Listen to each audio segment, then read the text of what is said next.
अपने जीवन में वो सब कुछ नहीं कर पा रहा जो मैं करना चाहता हूँ। इस आलस्य ने मुझे बहुत परेशान कर रखा है।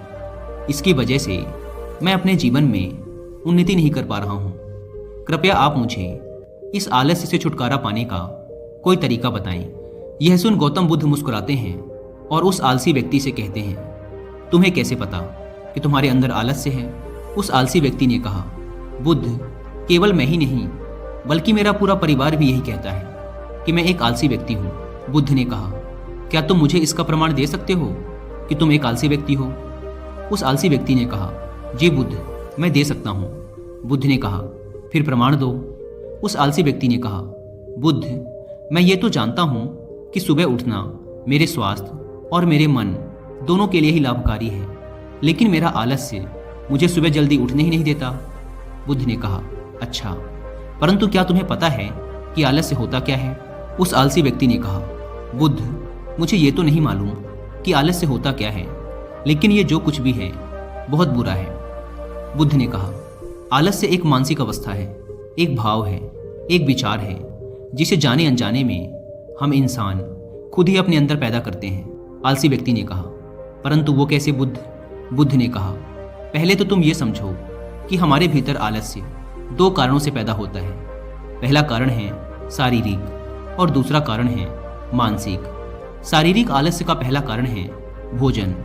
जब हम कोई ऐसा भोजन ग्रहण करते हैं जिसमें खुद कोई जीवन नहीं है, तो ये भोजन हमारे शरीर के लिए बोझ बन जाता है और फिर यह हमारे अंदर आलस्य पैदा करता है, क्योंकि हमारा शरीर भोजन से मिलने वाली ऊर्जा के सहारे चलता है और फिर हम इसे जैसा भोजन देते हैं वैसे ही ऊर्जा हमारे शरीर को भी प्राप्त होती है।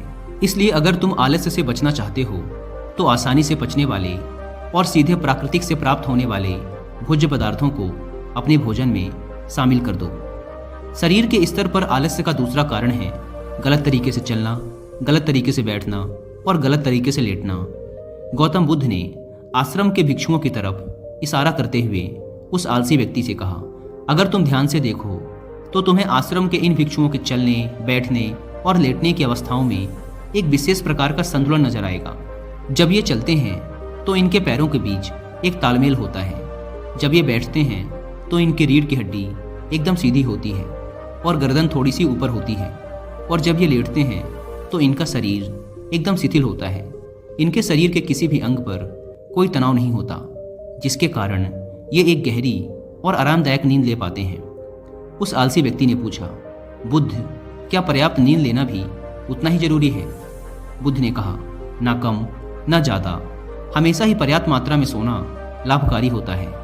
अगर तुम आज रात पर्याप्त नींद नहीं लेते तो तुम्हारा कल का पूरा दिन थकान और आलस से भरा होगा, इसलिए पर्याप्त नींद भी उतनी ही जरूरी है। आलसी व्यक्ति ने कहा, हाँ बुद्ध, ये तो मैंने भी महसूस किया है। बुद्ध ने कहा, शरीर के स्तर पर आलस्य का तीसरा कारण है सुबह जल्दी ना उठना। यह सुन उस आलसी व्यक्ति ने कहा, हाँ बुद्ध, मैं तो सुबह जल्दी उठ ही नहीं पाता हूँ। बुद्ध ने कहा, तुम सुबह जल्दी तब उठ पाओगे जब तुम रात में जल्दी सोओगे। बुद्ध ने आश्रम के भिक्षुओं की तरफ इशारा करते हुए कहा, इन भिक्षुओं को देखो, इन्होंने रात्रि में अपने सोने का एक निश्चित समय निर्धारित कर रखा है और यही कारण है कि ये रोज प्रातःकाल जल्दी उठने में सक्षम हो पाते हैं। हर एक बौद्ध भिक्षु को अनुशासन का पालन करना होता है और यही अनुशासन इनके जीवन में संतुलन लाता है। कुछ लोग अनुशासन को एक बंधन समझते हैं। उन्हें लगता है कि अनुशासन उन्हें बांधता है, लेकिन सच्चाई ये है कि अनुशासन हमें बांधता नहीं बल्कि स्वतंत्र करता है।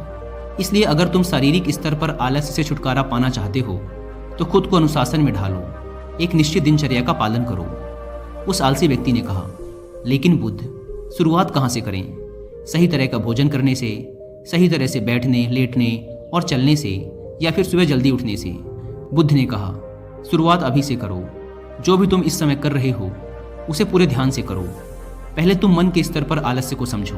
लेकिन उससे पहले दोस्तों, अगर आप भी काम को टालने की आदत से परेशान हैं या फिर आलस्य की वजह से आप लाइफ में वो अचीव नहीं कर पा रहे